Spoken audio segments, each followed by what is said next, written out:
আসসালামু আলাইকুম। আজ আমরা আসছিলাম শোলকুপা উপজেলাতে একটি অসহায় পরিবারের মাঝে কিছু সামগ্রী দেওয়ার উদ্দেশ্যে।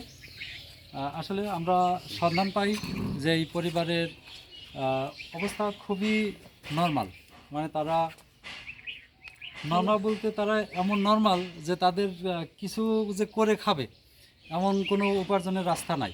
তো আমরা খবর পেয়ে আমাদের ম্যাডামকে জানাই এবং জানানোর পরে আমাদের ম্যাডাম আমাদের সাথে আসেন এবং তাদের পরিবারের মাঝে কিছু বাজার সামগ্রী নিয়ে আসেন। বাজার সামগ্রী হলো এই যে 1 প্যাকেট দুধ, ডাল, তেল, ছোলা,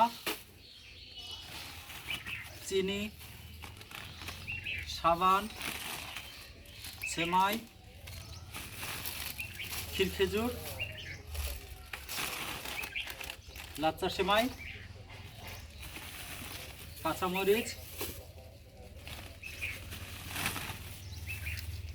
পেঁয়াজ, রসুন এবং সাথে আছে আলু এবং 1 বস্তা চাউল, সাথে আছে মুরগি এবং ডিম। যে থ্যালাসেমিয়ার রোগী যে বাচ্চা আপনার কি হয়?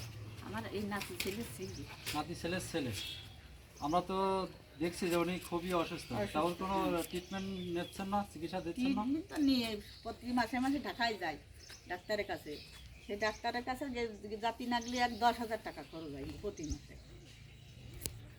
তাকে ভাই কি করে? ওই যে ভ্যান চালায়। ভ্যান চালান। আসলে কথায় আছে যে তেলা মাথায় সবাই তেল দেয়, শুকনো মাথায় কেউ তেল দেয় না। তো আমাদের আশেপাশে এমন অসহায় মানুষ অনেক আছে এবং তাদেরই পাশাপাশি অনেক ধনবান ব্যক্তি আছে। তাদের আমরা আহ্বান করব যে আপনারা দয়া করে এই সমস্ত পরিবারের দিকে একটু তাকাবেন। আপনারা আসবেন, তাদের অন্তত এক বেলা এক মুঠো সুন্দরভাবে খাবার খাওয়ার সুযোগ করে দিবেন। সবাই ভালো থাকবেন।